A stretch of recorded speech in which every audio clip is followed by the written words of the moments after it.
అందరికీ కూడా మన ప్రభువైన యేసుక్రీస్తు అందరికీ వందనాలు. దేవుని వాక్యాన్ని అందరం కూడా విందాం. ఈ సమయంలో అందరం కూడా ప్రశాంతంగా ఉందాం. అందరం ప్రశాంతంగా ఉండే వాక్యాన్ని విందాం. ఎవరు కంగారు పడొద్దు, తొందరపడొద్దు. చక్కగా మన దేవుడు గొప్పవాడు. మన దేవుడు గొప్పవాడు. ఎన్నడూ కూడా చెయ్యి విడిచిపెట్టడు. కనుక ఈ సమయంలో మన దేవుడు మనతో ఏం మాట్లాడబోతున్నాడో చక్కగా విందాం. దేవుని ఆశీర్వాదం మన మీదకి రావాలంటే, దేవుడు మనల్ని దీవించాలంటే, దేవుడు మనల్ని చక్కగా ఆశీర్వదించాలంటే మనం ఎలా ఉండాలో వాక్యాన్ని నేర్చుకుందాం. చక్కగా దేవుడు మనతో మాట్లాడబోవచ్చు ఉండగా ఆ మాటలను బహు శ్రద్ధగా విందాం. చక్కగా దేవుడు మాటలని మనమందరం కూడా వినే సమయంలో అటు ఇటు చూడొద్దు, ఎవరు కూడా అశ్రద్ధగా ఉండొద్దు. మరొకసారి మిమ్మల్ని అందరినీ కూడా బ్రతమాలుతూ ఉన్నారు. మొదటి సమయాలు రాసిన గ్రంథం 14వ అధ్యాయం. మొదటి సమయాలు రాసిన గ్రంథం 14వ అధ్యాయము. దయతో అందరం కూడా బైబిల్ తెరిచినట్లయితే 36వ వచనం 37వ వచనాన్ని చదువుకుని దేవుని వాక్యాన్ని ఈరోజు మనము చక్కగా విందాం. 235వ పేజీ నెంబర్. మొదటి సమయాలు 14వ అధ్యాయం 36వ వచనం 37వ వచనం. పేజీ నెంబర్ కూడా చెప్తున్నా వినండి. 235 పేజీ నెంబర్ కూడా. అంతటా మనము రాత్రి యందు ఫిలిష్తీయులను తరిమి తెల్లవారు వరకు వారిని కలతపెట్టి శేషించువాడొకడును లేకుండా చేద్దాం రండి అని సౌలు ఆజ్ఞగా జనులు నీ దృష్టికి ఏది మంచిదో అది చేయమనిరి. అంతటా సౌలు యాజకుడు ఇక్కడనే ఉన్నాడు. దేవుని వద్ద విచారణ చేదురని చెప్పి అసలు ఫిలిష్తీయులను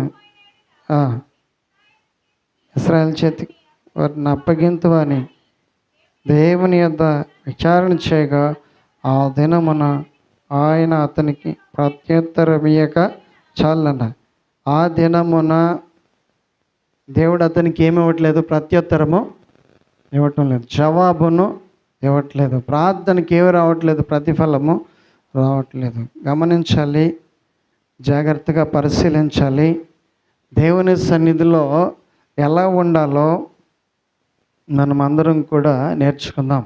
దేవుని సన్నిధిలో ఎలా పడితే అలా ఉండి మనం ప్రార్థన చేస్తూ ఉంటే జవాబు రాదు. దేవుని సన్నిధికి వస్తున్నటువంటి మనము దేవునికి లోబడి ఉంటేనే దేవుడు మనకి జవాబునివ్వటము జరుగుద్ది. దేవునికి లోబడే యొక్క వ్యక్తులు మాత్రమే జవాబును పొందుకునేది. దేవుడు వారికి మాత్రమే జవాబునిస్తాడు. ఇలా అధికారి అయి ఉండొచ్చు, గొప్పవారై ఉండొచ్చు, విలువైనటువంటి స్థితిలో ఉండొచ్చు. సౌలును బట్టి చూస్తే స్థితికి గొప్పవాడే, ఆస్తి ఉంది, అధికారం ఉంది, మరి పరిపాలిస్తూ ఉన్నాడు, అందరిపై అధికారిగా ఉన్నాడు. కానీ ప్రార్థన సమయంలో దేవునికి ప్రార్థన చేస్తుంటే ఏమివ్వట్లేదు దేవుడు. ఏమివ్వాలి దేవుడు? జవాబునివ్వాలి. జాగ్రత్తగా పరిశీలించాలి. ఎలా పడితే అలా ప్రార్థన చేస్తే జవాబు రాదు. ప్రార్థన లాగానే చేయాలి. ప్రార్థన ఎలా చేయాలో కూడా బైబిల్లో మనకి రాయబడి ఉంది. యథార్థవంతుల ప్రార్థన ఆయన ఆలకిస్తాడు. స్తోత్రాలు చెల్లిద్దాం. అలాంటి యొక్క క్రమ ప్రకారంగా అలా చక్కగా దేవునికి లోబడి వాక్య ప్రకారంగా జీవించి నీవు దేవుణ్ణి అడిగిన ప్రతి అవసరతలు కూడా దేవుడు తీరుస్తాడు.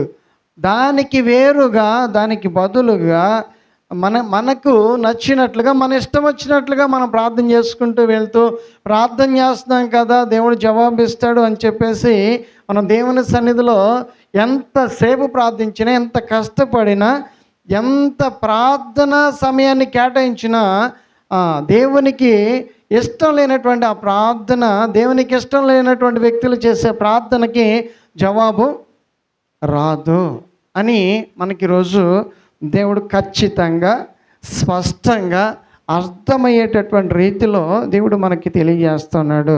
మరి అధికారం అయితే మనుషులకి అధికారవి, యుద్ధమైతే నువ్వు మనుషులకి, నువ్వు గొప్ప వ్యక్తివి అయితే మనుషుల్లో గొప్ప వ్యక్తివి. కానీ దేవుని సన్నిధిలో గొప్ప వ్యక్తి ఎవరో తెలుసా? ఎవరు? యథార్థవంతులే గొప్ప వ్యక్తులు. యథార్థంగా మరి దేవుని సన్నిధిలో మనము ఏ ప్రార్థన చేసినా దేవుడు వింటాడు. మరి ఆ స్థాయి అవసరం. వాళ్ళు పేదవాళ్ళ, వాళ్ళు ధనవంతుల, వాళ్ళకి చదువు ఉందా, వాళ్ళు వ్యవసాయం చేస్తున్నారా, ఇవన్నిటిని కూడా దేవుడు ఏం చేయడు అసలు చూడడం. దేవునికి ఎవరు కావాలి? యథార్థవంతులు కావాలి. ప్రార్థన చేసేవాళ్ళు ఎలా ప్రార్థన చేయాలో దేవుడు మనకు సెలవిస్తూ ఉన్నాడు. ఎలాంటి ప్రార్థనకి జవాబు వస్తుందో కూడా దేవుడు మనకి నేర్పిస్తూ ఉన్నాడు. మరి నేర్చుకుందాం మనం అందరం. ఈ ప్రకారంగా ప్రార్థన చేద్దామా? ఈరోజు మనలో ఏం కనిపించకూడదు? ప్రార్థన చేస్తే మనలో ఏ అపవిత్రత కనిపించకూడదు, ఏ పాపము కనిపించకూడదు, ఏ లోపాలు లేకోకుండా మనల్ని మనం ఏం చేసుకోవాలి? కాచుకోవాలి. మనల్ని మనం కాచుకునేటటువంటి ఆ బాధ్యత మనదే. ఎవరి బాధ్యత వారిదే. నువ్వు ఉద్యోగం చేస్తున్నావా? నువ్వు పని చేస్తున్నావా? నువ్వు చేతి పని చేస్తున్నావా? కూలి పని చేస్తున్నావా? వ్యవసాయం చేస్తున్నావా? నీ వృత్తి ఏంటో, నీ సంపాదన ఏంటో చూడండి. నీ బ్రతుకు తెరువు కోసం నువ్వు ఏం చేస్తున్నావో, పాటు పడుతున్నావో అక్కడ నిన్ను నువ్వేం చేసుకోవాలి? కాచుకోవాలి. ఏ పాపము నీలోనికి రాకుండా నిన్ను నువ్వేం చేసుకోవాలి? కాచుకోవాలి. అలా కాచుకోకపోతే ఏం జరుగుతుంది? కాచుకోకపోతే ఇదే జరుగుతుంది. ఇప్పుడు సౌలు కాచుకోవట్లేదు కాబట్టి, సౌలు అదుపులో లేడు కాబట్టి, సౌలుకు భయం లేదు కాబట్టి, సౌలు తన ఇష్టం వచ్చినట్లుగా ప్రవర్తిస్తున్నాడు కాబట్టి ప్రార్థన చేస్తున్నాను అనుకున్నాడు. కానీ దేవుడు దానికి ఏమి ఇవ్వట్లేదు? జవాబు ఇవ్వట్లేదండి. ఇది మరీ చాలా బాధాకరమైనటువంటి విషయం.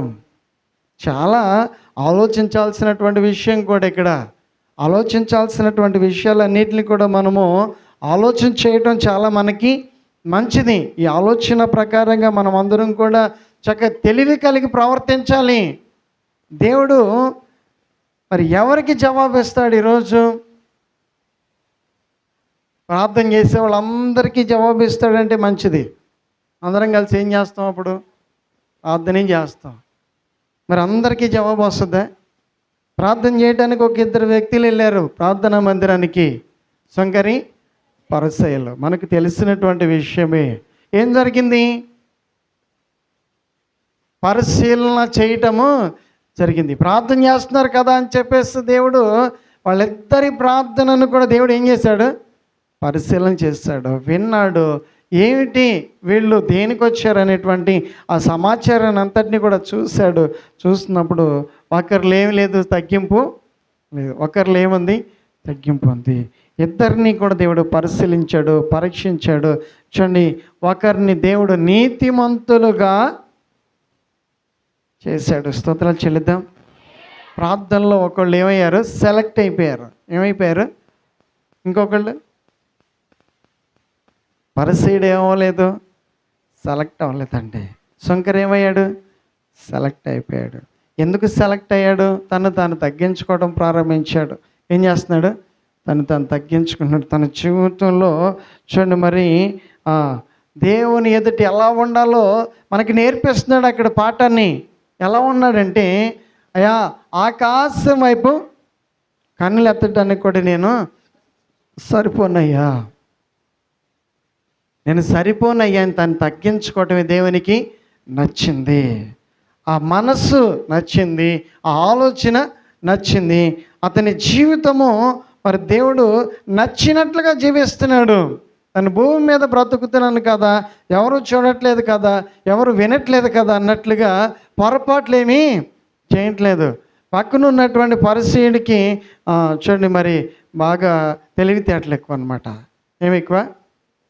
ఏం తెలివితేటలు? అవి బాగుపడాయి, చెడిపోయాయా? ఈయన ఎలా ప్రార్థన చేయడం ప్రారంభించాడో తెలుసా? వచ్చేటప్పుడు ఫ్రెండ్స్ విశ్వాసులే కావచ్చు, చక్కగా మరి ఆత్మీయులే కావచ్చు, మందిరంలో సంఘంలో సహవాసం చక్కగా ఏకీభవించి వాళ్ళిద్దరు గడప దాకా బాగానే వచ్చారు. లోపలికి వచ్చిన తర్వాత ఏం తేడా కనపడుతుంది? వాళ్ళిద్దరిలో ప్రవర్తనలో తేడా కనపడుతుంది. బయట నుంచి వచ్చేటప్పుడు ఇద్దరు కలిసి వచ్చారు. లోపలికి వచ్చాక ప్రార్థనలు ఏమవట్లా, మనసులు కలవట్లా, ఆత్మీయతలు ఏమవట్లా, కలవట్లా. పరిశుద్ధతలు ఏమవట్లా. బయట కలుస్తాం కానీ లోపలికి వచ్చేటప్పటికి ఏమవు, అవి కలవవు. ఆత్మీయత కలవదు, చూడండి పరిశుద్ధత కలవదు. చూడండి మరి దేవుని సన్నిధిలో చూడండి అతని రూపము బయట కనబడుతూ ఉంది. ఏం మాట్లాడుతున్నారో తెలుసా, ఈ సుంకరిలాగా ఉండనందుకు నీకు కృతజ్ఞత స్తుతులు. ఎవరికిలాగా ఉండలేదంట. సుంకరి ఎలా ఉన్నాడు, చెడిపోయాడా మంచోడా? అసలు అంత చూడండి మంచి వ్యక్తి ఉంటాడా? కానీ ఈయనకి ఏమవట్లే, ఇప్పుడు మంచి వ్యక్తిలాగా కనబడట్లా. పరిశీలనకి సుంకరి ఎలా కనబడట్లా, మంచి వ్యక్తిలాగా కనబడట్లా. మరి ఈయనకి ఏమర్థమైందంటే నేనే మంచోడిని. ఎందుకు మంచోడో కూడా ఆయనే చెప్తున్నాడు. ఎందుకు మంచోడు అంటే 10వ వంతు భాగం ఇస్తున్నాడు. ఏమిస్తున్నాడంట, ఇంకేంటి, వారంలో 2 సార్లు ఉపవాసము ఉంటున్నాడంట. వారంలో ఎన్ని రోజులు, 2 రోజులు. మరి మంచోడే కదా, భక్తి బాగుంది కదా, నిష్ట బాగుంది కదా, సమర్పణ బాగుంది కదా, సిద్ధపాటు బాగుంది కదా. ఇక్కడ వరకు బాగానే ఉంది కానీ నోరు బాగోలేదుగా, మాటలు బాగోలేదుగా, ఆలోచనలు బాగోలేదుగా, లోపలంతా కూడా కంపు కొడుతుందిగా, బయటకు మాత్రమే సెంటు కొట్టుకొచ్చావుగా, బయట ఏం కనపడుతుంది, లోపల సమాధి. లోపల సమాధి, తెరిస్తే సమాధి. మాట్లాడుతుంటే మాటలు వినలేం, ఆ చేతలు చూడలేం, మరి అదుపు చేయలేం. చూడండి మరి మార్చలేం. చాలా అలాంటి ప్రవర్తించి ఏం తెచ్చుకున్నాడంటే దేవుని సన్నిధిలో ఏం గొప్పతనం అతనికి మరి వచ్చింది. ఇతని కంటే, పరిసయ్యుని కంటే సుంకరి నీతిమంతుడు. స్తోత్రాలు చెల్లిద్దాం. దేవుడు ఏమిచ్చేసాడు, స్టేట్మెంట్ ఇచ్చేస్తాడండి. మరి మనం తెచ్చుకోవాలా వద్దా? దేవుని దగ్గర పేరు, ఎవరి దగ్గర పేరు తెచ్చుకోవాలి? దేవుని దగ్గర పేరు తెచ్చుకోవాలి. ఎవరి దగ్గర ఉండాలి? మనం దేవుని దగ్గర ఉండాలండి. మనం ఎవరిది చూడండి స్వాధీనంలో ఉండాలి, దేవుని స్వాధీనంలో ఉండాలండి. ఈరోజు మనం అందరం కూడా చాలా జాగ్రత్తగా పరిశీలించినట్లయితే ఇక్కడ సౌలు చేసినటువంటి ప్రార్థనకి ఎందుకు దేవుడు జవాబునివ్వట్లేదంటే, ఏం జరిగిందో మనం తెలుసుకోవాలి, ఏం జరిగి ఉంటుందో మనం అందరం వినాలి. మనకు అవసరం లేదంటారా? అవసరం. అసలు ఆ విషయం అవసరమేనా? ఏం జరిగిందంటారు? ఏదో జరగకపోతే దేవుడు జవాబు ఇవ్వకుండా ఉంటాడా? ఏదో జరగకూడదు, ఏదో జరిగింది. ఏం జరిగిందో మీరు ఎవరైనా చెప్పగలరా? నేను చెప్తే పోనీ వింటారండి? నేను చెప్తాను, వినండి. మీరు జాగ్రత్తగా వినండి, గుర్తుపెట్టుకోండి. సౌలు ఒక రోజున పశువులు కాసుకునే వ్యక్తి. చెప్పండి ఎవరు? పశువులు అంటే గాడిదలు కాసుకుంటాడనమాట. ఆయన గాడిదలు కాసుకునే టైంలో గాడిదలు కాసుకునేటటువంటి పని అయింది. సమూయేలు గారు అప్పుడు సేవకై చూడండి మరి సేవ చేస్తున్నటువంటి సమయం అది.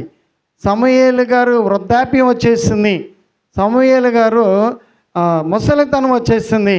జనులందరూ కూడా ఏం కోరుకుంటున్నారంటే ఇప్పుడు రాజు కావాలని కోరుకుంటున్నారు. నువ్వు పెద్దవాడు అయిపోయావు, నీ వయస్సు పైబడిపోతూ ఉంది, ఇప్పుడు మాపై ఒక అధికారి కావాలి, మమ్మల్ని ఏలుబడి చేయడానికి ఒక వ్యక్తిని నియమించమని పోరాడి విసిగించి కోరుకున్నారండి. కోరిక మేరకు ఇప్పుడు పశువులు కాసుకుంటున్నటువంటి ఆ పశువుల కాపరి అయినటువంటి ఎవరు, సౌలును తీసుకువచ్చి దేవుడు ఎక్కడ కూర్చోబెట్టాడు? రాజుగా కూర్చోబెట్టాడు. మరి సేవకుడు మేలే చేశాడుగా, సౌలుకి కీడేమీ చేయలేదుగా, అనేమీ చేయలేదుగా. అతనికి సుఖము ఎలా వచ్చిందో, అతనికి అధికారం ఎలా వచ్చిందో, అతడింత గొప్ప వ్యక్తి ఎలా అయ్యాడో మనము విన్నాం. ఆ స్థాయిలో ఉన్నవాడిని దేవుడు ఏం చేశాడు? ఒకసారిగా హెచ్చించాడు. స్తోత్రాలు చెల్లిద్దాం. అలా హెచ్చించిన తర్వాత ఏం జరిగిందో తెలుసా? హెచ్చించబడినటువంటి వ్యక్తి ఏం చేస్తున్నాడో తెలుసా? సేవకుని ఎదిరించి, దేవుణ్ణి ఎదిరించి చేయకూడనటువంటి పనులన్నీ కూడా చేయటము ప్రారంభించాడు. తెగించి ఎదిరించి భయం లేకోకుండా ప్రవర్తనను ప్రవర్తించిన మూలంగా సేవకుడు ఏం చేశాడు? సౌలును మరలా విడిచిపెట్టేశాడు. ఎవరిని? సేవకుడిని రాజుగారిని విడిచిపెట్టేశాడు. రాజు అయినా ఒకటే, సామాన్యుడైనా ఒకటే. దేవుని దృష్టిలో అందరూ సమానమే. గొప్ప భేద తేడాలు ఏమైనా ఉంటే, మనుషులకి ఏమైనా ఉంటాయేమో, కానీ దేవుని దృష్టిలో అందరూ సమానమే. చెప్పండి, అందరం దేవుని దృష్టిలో సమానమే. ఇది వినాలి. ఆ రోజు రాజు అయినప్పటికీ కూడా, పదవి ఉన్నప్పటికీ కూడా, అధికారం ఉన్నప్పటికీ కూడా, ఇది నీకు తగునా, ఇలా నువ్వెందుకు చేస్తున్నావు అని చెప్పేసి సమూయేలు గారు గట్టిగా ఎవరు నిలదీశారు? సౌలు రాజు గారిని నిలదీశారు. నిలదీసినందుకు గాను, హెచ్చరించినందుకు గాను, గద్దించినందుకు గాను, దేవుని ఆజ్ఞలను వివరించినందుకు గాను, మరి మనసులో కష్టం అనిపించిందో, చిన్నతనం అనిపించిందో, అవమానం అనిపించిందో, ఏమి జరిగిందో మొత్తానికి ఏం చేశాడు? పార్టీ విమర్చాడు. ఏ పార్టీ? సమూయేలు గారితో ఇప్పుడు లేడు, ఉన్నాడా? అక్కడే ఉన్నట్లయితే మనం ఇంతసేపు అక్కడ జరిగినవన్నీ కూడా పరిశీలించాల్సిన అవసరం ఉండేది కాదు. అక్కడ లేడు, ఆయనతో లేడు. ఇప్పుడు ఆయన లేడు, ఈయనతో. సమూయేలు గారు సౌలుతో లేడు. లేకపోయినందుకు ఇప్పుడు ప్రార్థన చేసిన ఏమి రావట్లా? ప్రార్థన చేసి ఆయన ఉన్నాడు, కానీ సౌలుతో ఎవరు ఉన్నారు? సౌలుతో ప్రార్థన చేసి ఆయన యాజకుడు ఉన్నాడు. కానీ ఈయన హెచ్చరించడం, ఏం చేయడు? హెచ్చరించడం, గద్దించడం, సూటిగా చెప్పడం. చూడండి, ఈయన ఏం చెప్తే అది మాత్రం చేస్తాడు. ఈ రాత్రి ప్రార్థన చేయి, మనం అందరం కూడా వెళ్ళి శత్రువుల మీద పడిపోతే మనకి విజయం వస్తుందా అంటే ఆయన చెప్పిన మాటకి ఏం చేస్తున్నాడు? ప్రార్థన చేస్తున్నాడు. కానీ ఏమి రావట్లా? పరలోకపు తండ్రి వెళ్తా చూడండి జవాబును పంపించి మాట్లాడట్లా. కానీ సమూయేలు గారు ఎప్పుడు ప్రార్థన చేస్తేనే వచ్చేది జవాబు వచ్చేది. ఏ కార్యం కోసం అడిగిన దేవుడు వెంటనే ఏం పంపించేవాడు? జవాబుని పంపించేవాడు. వాళ్ళు ఇరుకుని ఉన్నారంటే విడిపించాడు, ఇబ్బందుల్లో ఉన్నారంటే తప్పించాడు, శత్రువుల చేతిలోంచి విడిపించాడు. అనేక రీతిలుగా వాళ్ళ జీవితాలు ఏ అవసరాలు వచ్చిన దేవుడు ఏం చేశాడు? వాళ్ళని విడిపించాడు. అన్నాడు, విడిచిపెట్టలేదు. ఇప్పుడు రాత్రి అవుతూ ఉంది, వచ్చి పగలంతా వెయిట్ చేశారు. జాగ్రత్తగా గమనించగలిగినట్లయితే తిండి తిప్పలేవు, వచ్చిన వాళ్ళకి ఏమీ లేవు, తింటే ఒప్పుకోడు. తీసుకొచ్చి నేను ఏం చేయడో తెలుసా? తిండి కూడా పెట్టడు. చదవండి ఆ మాట, 24వ వచనం.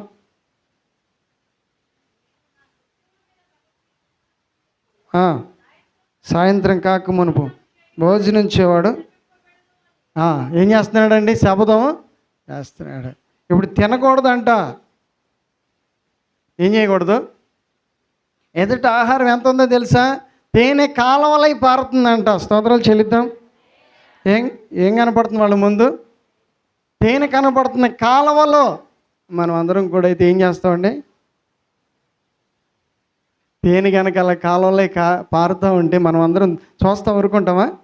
అంత సమృద్ధి కలిగినటువంటి సమయంలో కూడా, అంత విస్తారంగా ఆహారం దొరుకుతున్నప్పటికీ కూడా సౌలు ఏం చేయట్లేదు? అసలు తిననివ్వట్లేదు. తిననివ్వడు, కూర్చొనీడు, పడుకోనీడు. అసలు వాళ్ళకి సుఖమేమీ లేదు. నిజంగా గమనించగలిగినట్లయితే అదే అధ్యాయంలో మనం చదివే 36వ వచనంలో, రాత్రి నిద్రపోనెత్తున్నాడా? పోనీ అక్కడ చదివా 36వ వచనంలో ఏమనుందో చదవండి. అక్కడికి రాత్రి అయిపోయింది. అక్కడ పగలు చదివాం కదా. 24వ వచనంలో ఏం చదివాం? పగలు. 36వ వచనంలో రాత్రి. అంటే ఈ 12 గంటలు గడుస్తున్నప్పటికీ కూడా వాళ్ళకి ఏమీ లేదు, భోజనం లేదండి. మొత్తానికి నీరసం వస్తుంది, దోషారుగా ఉంటారా? చెప్పండి, తీసుకెళ్ళిన వాళ్ళందరూ కూడా ఏమవుతారు? ఓపిక ఉంటుంది వాళ్ళకి. ఏమి లేకుండా చేశాడు? తిండి లేకుండా. రాత్రి అవుతుంది, ఇప్పుడు ఏమన్నాడు? మళ్ళీ వెళ్ళి ఇద్దాము. అసలు ఏమాత్రం అయినా సరే ఏమనుకోవాలి? మనిషికి ఏమైనా అసలు ఉందంటారా? ఏమి లేదు. అది పని చేస్తుందా? పగలు తిండి లేకుండా రాత్రి పని చేయాలంటున్నాడు. మళ్ళీ ఏం చేయాలంట? పగలు తిన్నట్లయితే సరే, రాత్రిపూట ఈ ఒక్కరోజు ఎట్టగొట్ట చూడండి మరి వెళ్దాం అనుకోవచ్చు. పగలు సరే తిండి లేదు, నువ్వు శపథం చేయించు తింటే చచ్చిపోవటమే అంటున్నావు. మళ్ళీ తింటే ఏంటంట? ఎందుకింత తెప్పలు, ఎందుకింత కష్టం, ఎందుకింత ఇరుకు, ఎందుకిన్ని బాధలు, ఎందుకింత ఒత్తిడి, ఇవన్నీ అవసరం. ఇవన్నీ చూడండి మరి దేవుడు చేయమంటున్నాడా నిన్ను? దేవుడు లేనప్పుడే ఇవన్నీ కూడా మనకి ఆలోచనలు వస్తూ ఉంటాయి. అక్కడ ఎవరు లేరు సౌలుతో? దేవుడు లేడు. ఇవన్నీ వెనకమాల మనము ఆలోచన చేయగలిగితే ఇన్నిటికి కూడా అక్కడ దేవుడు లేడు కాబట్టి ఇంత వాళ్ళకి శ్రమ, ఇంత వాళ్ళకి కష్టం, ఇంత వాళ్ళకి నష్టం, ఇంత వాళ్ళకి కొరతలు, ఇంత వాళ్ళకి ఇబ్బందులు కనబడుతూ ఉన్నాయి. గమనించగలిగినట్లయితే ఒకవేళ దేవుడే ఉన్నట్లయితే ఏం జరుగుతుందో తెలుసా? అక్కడే అదే అధ్యాయంలో మరలా చదువుతాం, ఇంకో మాట చదువుతాం. 14వ వచనం. యోనాతానును అతని ఆయుధములు మోయవాడును పడిరే.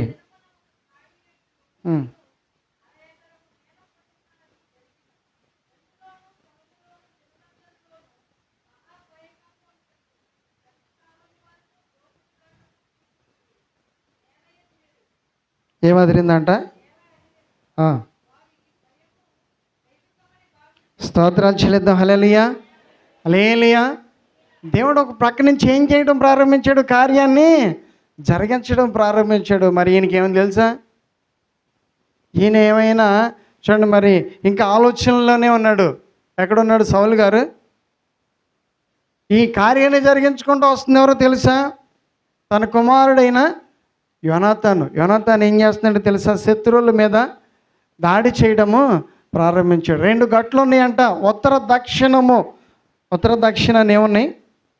2 గట్లు ఉన్నాయంట. ఆ గట్లు ఎక్కటం ఎవరి వల్ల కాదు, పాకుకుంటూ ఎక్కారంట. ఆ గట్లు ఎలా ఎక్కారు?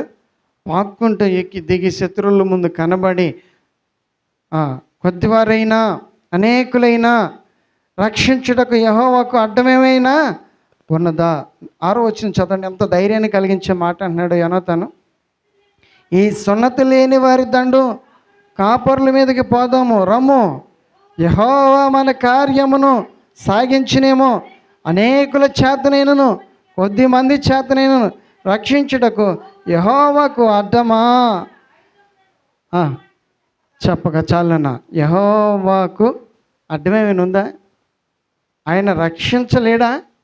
రక్షించగలడో, విడిపించగలడో, సహాయం చేయగలడో, ప్రాణాంతం నుంచి కూడా మనల్ని విడిపించగలడని వాళ్ళని చూడండి ఎదిరించడానికి బయలుదేరిపోయాడు. ఇంకా బయలుదేరదామా అని ఆయన కనపడుతున్నాడు. ఇంకా ఎవరైనా సౌలు ఇంకా బయలుదేరదామా అనే ఆలోచనలో ఉన్నాడు. ఆల్రెడీ పక్క నుంచి ఏం జరిగిపోతుంది? కార్యము అవమానం కదా. యుద్ధభూమిలోకి వెళ్ళినాడు. ఇది అలవకుండా యుద్ధం జరుగుతుందంటే ఎంత అవమానం. ఏం జరుగుతుంది? ఎక్కడికి వెళ్ళాడు ఈయన? సౌలు ఎక్కడికి వెళ్ళాడు?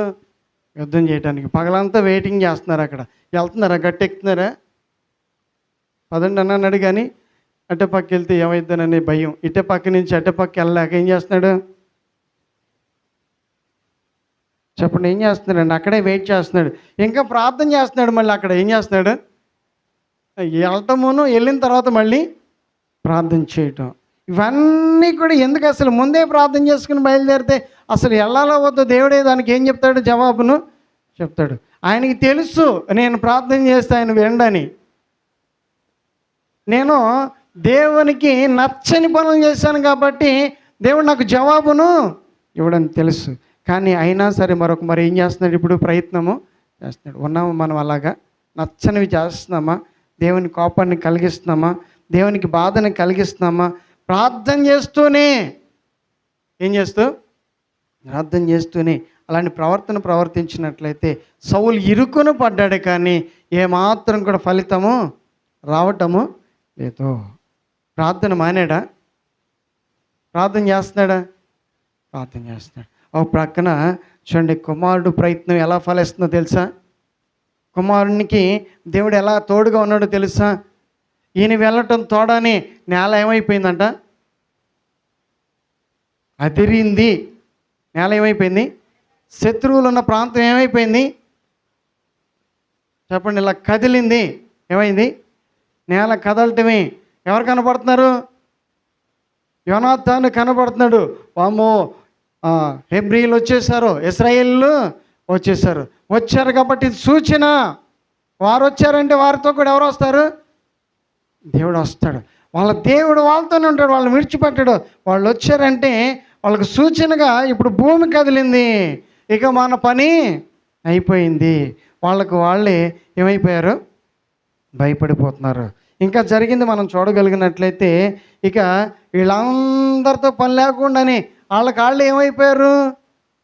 వాళ్ళకు వాళ్ళే చెదిరిపోయి వాళ్ళకు వాళ్ళే కొట్టుకోవటం ప్రారంభించారు. వాళ్ళకు వాళ్ళే యుద్ధాలు చేసుకోవటము. శత్రువులు చూడండి మీద పడి ఎవరు కూడా యుద్ధం చేయక మునిపే ఏం చేస్తున్నారు?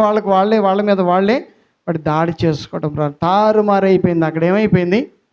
తారుమారైపోయింది. దేవుని శక్తి అనమాట అది. స్తోత్రాలు చెల్లిద్దాం. అది ఎవరి శక్తి? ఇంకా ఆలోచనలోనే ఉన్నాడు ఈయన. ఎవరైనా వెళ్ళేదేంటి? వెళ్ళే పని అక్కడ ఏమైపోతుంది? ముగింపులోనికి వచ్చేస్తుంది. స్తోత్రాలు చెల్లిద్దాం. ఎక్కడికి వచ్చేస్తుంది? ఈయన ఎల్లాని కాడే ఉన్నాడు, పని ఏమైపోతుంది? పూర్తయిపోతుందండి. ఇది అవమానం అండి. ఏమవుతుంది ఇది? అవమానమా ఘనత? జాగ్రత్తగా వినగలిగినట్లయితే, సేవకుడిని విడిచిపెట్టినందుకు ఎవరిని విడిచిపెట్టాడు? సేవకుడిని విడిచిపెట్టేశాడు. సేవకుడిని విడిచిపెట్టేస్తే సేవకులు లేరా? సేవకుడిని విడిచిపెట్టేశాడు, కానీ సేవకుడు ఉన్నాడుగా. మళ్ళీ ఇంకొక ఆయన ఉన్నాడుగా. ఆయన సేవ అనే పేరే, కానీ చూడండి, దేవుని ఆజ్ఞలను బోధించడము సరిగా బోధించడము లేదు. సరిగా బోధించినట్లయితే ఇక్కడ తప్పులు కనిపిస్తాయి. ఏం కనిపిస్తాయి? సౌల్లో తప్పులు కనిపిస్తాయి.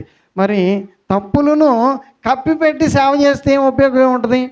తప్పులు ఏం చేయాలి? ఖండించాలి. తప్పును ఏం చేయాలి? ఒప్పింప చేయాలి. ఏం చేయాలి? సమూయేలు గారు ఏం చేస్తారు? ఒప్పింప చేస్తారండి. ఆయన అలా కప్పి పెట్టుకోవటము ఒప్పుకోడు.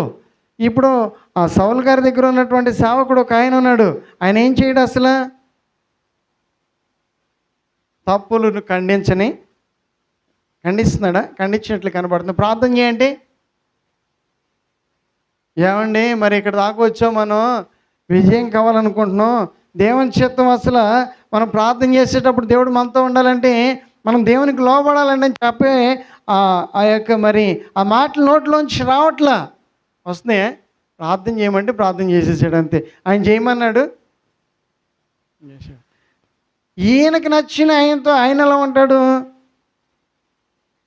ఇప్పుడు ఈ సేవకుడు ఎవరికి నచ్చిన ఆయన? సౌలుకి నచ్చిన ఆయన. సౌలు చెప్పింది చేసే ఆయన కాదు కావాల్సింది. దేవుడు చెప్పింది చేసేవాళ్ళు మనకు కావాలి. స్తోత్రాలు చెల్లిద్దాం. ఎవరు కావాలి మనకి? దేవుడు చెప్పింది చేసేవాళ్ళు కావాలి. దేవుడు చెప్పింది చేసేవాళ్ళు మాత్రమే చూడండి మనకు కావాలి. దేవుడు చెప్పింది చేసేవాళ్ళు ఉంటేనే మనకు మేలు. ఇప్పుడు సమూయేలు గారు విడిచిపెట్టేసి వెళ్ళిపోయినందుకు సౌలుకి ఏమీ లాభము లేదు. సౌలుకి ఏమీ కూడా సుఖము లేదు. సౌలు ప్రయత్నాలుగానే మిగిలిపోతున్నాయి. సౌలుకి ఏ విధంగానో ప్రయత్నాల ఫలితము రావట్లేదు. అంతకంతకు చూడండి, మరి ఇంకా అతనికి నెమ్మది లేకుండా పోతూ ఉంది, సుఖం లేకుండా పోతూ ఉంది. అతనికి అంతకంతకు అవమానాలు, నిందలు ఎదురవుతున్నాయి. అంత ఆస్తి ఉన్నప్పటికీ కూడా ఇప్పుడు ఎవరైనా విలువనిస్తారా? విలువ ఉంటుందా సౌలుకి? ఇప్పుడు ఈ యుద్ధంలో కానీ గెలిస్తే సౌలుకి ఏమొచ్చేది? విలువ వచ్చేది. ఇప్పుడు ఆ యుద్ధంలో ఎవరు గెలిచారు? చదువుతాం ఒకసారి 45 వచనం. అయితే జనులు సౌలుతో, ఇశ్రాయేలుకు ఇంత గొప్ప రక్షణ కలుగజేసిన యోనాతాను మరణమవున అదన్నటికీ కుదరదు. దేవుని సహాయం చేత ఈ దినమున యోనాతాను మనలను జయనొందించెను. యెహోవా జీవంతోడు అతని తల వెంట్రుకల్లో ఒకటి రాలదని చెప్పి యోనాతాను మరణము కాకుండా జనులు అతన్ని రక్షించారు. స్తోత్రాలు చెల్లిద్దాం. ఘనత ఎవరికి వెళ్ళింది? చెప్పాలి. ఘనత ఎవరికి వెళ్ళింది? ఇప్పుడు ఎవరు ఘనపరచబడ్డారు? ఎవరు గెలిచారు? ఎవరికి దక్కింది ఆ విజయం? సౌలు వెళ్ళినంత మాత్రాన ఏమీ అక్కడ కదలలేదు. భూమి కదిలిందా? శత్రువులు భయపడ్డారా? శత్రువులు మరి జయించగలిగాడా? నిజంగా దేవుడు పక్కన పెడితే ఇలాగే ఉంటుంది. ఎవరు పక్కన పెట్టేశారు సౌలుని? దేవుడు విడిచిపెడితే ఎలాగే ఉంటుంది. ఎవరిని విడిచిపెట్టేశాడు? దేవుడు సౌలుని విడిచిపెట్టేశాడు.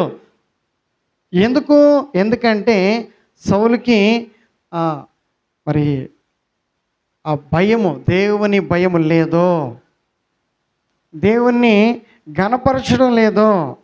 దేవుణ్ణి బాధ పెడుతూ, సేవకుని బాధ పెడుతూ, తన సొంత చూడండి ఆలోచనలు చొప్పున ముందుకెళ్తా ఉంటే దేవుడు ఎందుకు సహాయం చేస్తాడు?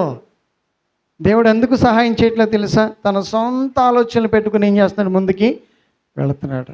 ఇప్పుడు సొంత ఆలోచనలతో ముందుకెళ్తే ప్రార్థనకి జవాబు వస్తుందా? సొంత ఆలోచనలా దేవుణ్ణి చూడండి మరి ప్రారంభానికి పనులు ప్రారంభించక ముందే ప్రార్థన చేస్తే మంచిదా? పనులు ప్రారంభించక ముందే మనం ఏం చేసుకోవాలి? ప్రార్థన చేసుకోవాలి. ఇప్పుడు సౌలుకి అంతా కన్ఫ్యూజ్గా ఉంది. అక్కడ ఎలా ఉంది? ఎప్పుడు ప్రారంభించాలో, ఎప్పుడు ప్రార్థన చేయాలో, ఎలా ప్రార్థన చేయాలో, ఎలా ప్రారంభించాలో అన్నీ కూడా సరిగ్గా నేర్పించేవాళ్ళు, నడిపించేవాళ్ళు ఎవరు కూడా లేరు. ఉన్నంతకాలం ఎలా ఉంది? అలా నడిపించేవాళ్ళు ఉన్నంతకాలం అతనికి క్షేమము ఉంది. నడిపించేవాళ్ళు లేకపోతే, నాయకులు లేకపోతే ఇలా అంతా ఎలా ఉంటుంది? కంగారుగా, కన్ఫ్యూజ్గా ఉంటుంది. ఇప్పుడు మనం చూడగలిగినట్లయితే అసలు విషయానికి వచ్చినట్లయితే అంతా అక్కడ ఎవరి పక్షానికి వెళ్ళిపోయారు? ఎవరి పక్షానికి? యోనాతాను పక్షానికి. ఇప్పుడు యోనాతాను చూడండి అక్కడ ఏమయ్యాడు? హైలైట్ అయిపోయాడు. ఎవరు హైలైట్ అవ్వాలి? సౌలు. ఎవరికి రావట్లా ఘనత? సౌలుకి రావట్లా. ప్రయత్నం చేసిన ఏమీ లేదు, ఉపయోగం లేదు. కష్టపడిన ఏమీ లేదు. ఆలోచనలు మాత్రం సరిపోవు, బలం మాత్రమే సరిపోదు, ఆయుధాలు మాత్రము సరిపోవు. దేవుడు లేకపోతే ఏది కూడా మనకి ఉపయోగపడదు అని మరొకసారి మనం తెలుసుకునేలాగా, మనకు అర్థమయ్యేలాగా దేవునితో ఉన్నప్పుడు ఎలా ఉంటుందో, దేవుణ్ణి విడిచిపెడితే ఎలా ఉంటుందో మనకి అర్థమయ్యేలాగా దేవుడు సెలవిస్తున్నాడు, నేర్పిస్తున్నాడు. గమనించగలిగినట్లయితే ఎంతో వాళ్ళు ఏమీ సుఖము పడటం లేదు. సౌలుతో జనులు ఏమీ సుఖము పడటం లేదు. అటు తిండి తిన్నీడు, ఇటు నిద్ర పోనీడు. ఏం చేయడు? అటు తిండి తిన్నీడు, ఇటు నిద్ర పోనీడు. ఏమీ అతని వల్ల అవ్వదు. ఏమవుదు? అతని వల్ల ఏమీ అవ్వదు. మరి యోనాతాను తిన్నాడు చక్కగా, యెహోవా పేరట. ఎవరి పేరట? యెహోవా పేరట, దేవుని పేరట వెళ్తున్నాను అన్నాడు. ఎవరి పేరట వెళ్తున్నాడట? దేవుని పేరట వెళ్తున్నాను. మరి ఇతని హృదయం మంచిది, ఇతని నడక మంచిది, ఇతని ప్రవర్తన మంచిది. తండ్రి లాగా ఇతని జీవితాన్ని జీవించేవాడు కాదు, తండ్రికి లాగా దేవుణ్ణి బాధ పెట్టేవాడు కాదు. జాగ్రత్తగా పరిశీలించినట్లయితే ఒక క్రమ ప్రకారంగా దేవుని ఘనపరుస్తూ దేవునికి లోబడి జీవిస్తున్నటువంటి ఆ యవనస్తుని జీవితంలో చూడగలిగినట్లయితే ఎంత ఘనత వచ్చిందో. స్తోత్రాలు చెల్లిద్దాం. ఏమొచ్చింది ఆయనకి? ఘనత. ఎంత ఘనత అంటే జనులందరూ కూడా అభిమానంతో చూస్తున్నారు, జనులందరూ కూడా ప్రేమతో చూస్తున్నారు. మాకు యోనాతాను వల్లనే రక్షణ కలిగింది. ఎవరి వల్ల? సౌలు వలన అంటే బాగుండేది. అక్కడ ఎవరి వలన అంటే బాగుండేది, కానీ ఎవరి వలన అట్లా జైలు? ఎవరి పేర్లు తెరవట్లా? ఎవరి పేరు తెరవాల్సిన దానికి బదులుగా ఎవరి పేరు తలుస్తున్నారు? సౌలు పేరు తెలవాల్సిన దానికి బదులుగా యోనాతాను పేరు తలుస్తున్నారు. దేవుడు విడిచిపెట్టేస్తే ఎలా ఉంటుంది? దేవుణ్ణి మనం గనక బాధ పెడితే ఎలా ఉంటుంది? దేవునికి వేరుగా జీవిస్తే ఇలాంటి అనుభవాలు ఎదుర్కోవాల్సి వస్తుంది. దేవుణ్ణి గనక మనము చూడండి విడిచిపెట్టి ఆలోచన చేస్తే ఇలాంటి శ్రమల గుండా వెళ్ళాల్సి వస్తుంది. ఇప్పుడు సౌలు ప్రార్థనకి జవాబు రాకపోవడానికి అక్కడ శత్రువుల మీద పగ తీర్చుకొని విజయంతో తిరిగి రావాల్సినటువంటి సౌలుకి ఇప్పుడు ఏమీ లేదు, సంతోషం ఉంటుందా? జాగ్రత్తగా వినండి. సౌలుకి సంతోషం ఉంటుందా? సంతోషంగా ఉన్నాడా సౌలు? ఏమంటున్నాడు తెలుసా? యోనాతాన్ని చంపుదాం. ఎవరిని? యోనాతాన్ని చంపేస్తావా? ఇప్పుడు జనులందరూ కూడా ఏమంటున్నారు? తల వెంట్రుకలు ఒక్కటి కూడా రాలటానికి వీల్లేదు. ఎందుకని? అతడు దేవునితో ఉన్నాడు. ఎవరితో? స్తోత్రాలు చెల్లిద్దాం. జాగ్రత్తగా పరిశీలించినట్లయితే అల్పుడిని వాడుకున్నాడండి. అక్కడ గనుడేమీ కాదు, అల్పుడు. యోనాతాను ఒక అల్పుడు, సామాన్యుడు. జాగ్రత్తగా పరిశీలించినట్లయితే దేవుని దృష్టిలో గొప్పవాడు, జనుల దృష్టిలో చూడండి మరి అతనికి అంత ఘనత లేకపోయినా యోనాతాను ఎవరి దృష్టిలో ఉన్నాడు? దేవుని దృష్టిలో. ఆయన వెళ్ళిన తోడనే నేల ఏమైపోయిందంట? కదిలించబడిందంట. స్తోత్రాలు చెల్లిద్దాం. యోనాతాను అడుగు పెట్టగానే శత్రువుల ముందు శత్రువులకి ఏమి లేదు ఇక భయము, ధైర్యము. క్షమించండి, శత్రువులకి ఏమి లేదు, ధైర్యమే లేదు. ఎవరి కార్యాలు ప్రారంభించబడినాయి? దేవుని కార్యాలు. మనం చూడండి మరి దేవునితో కానీ ఉంటే మనతో పాటు ఎవరు కార్యాలు చేస్తారు? అదే మనకి మన సాక్ష్యాలు కూడా వింటున్నాం. అవే సాక్ష్యాలు. మనతో దేవుడు ఉంటేనే అట్టి కార్యాలు జరిగేది. మనతో దేవుడు ఉన్నప్పుడే మనం అంత సంతోషంగా ఉండగలుగుతాం. తిరిగి వచ్చేటప్పుడు కూడా అంత సంతోషంగా వస్తాం. ప్రారంభించినవి అన్నీ కూడా అలాగా చూడండి, ఏమి కొరత లేకుండా, ఏమి అడ్డు లేకుండా, ఏమి నష్టం లేకుండా మనం చేయనివన్నీ కూడా ఏమవుతాయి? అప్పుడు సఫలము అవుతాయి. స్తోత్రాలు చెల్లిద్దాం. దేవుడు తన పరిశుద్ధ వాక్యాన్ని మనందరి వెనికిడిలో దీవించి ఆశీర్వదించిన గాక.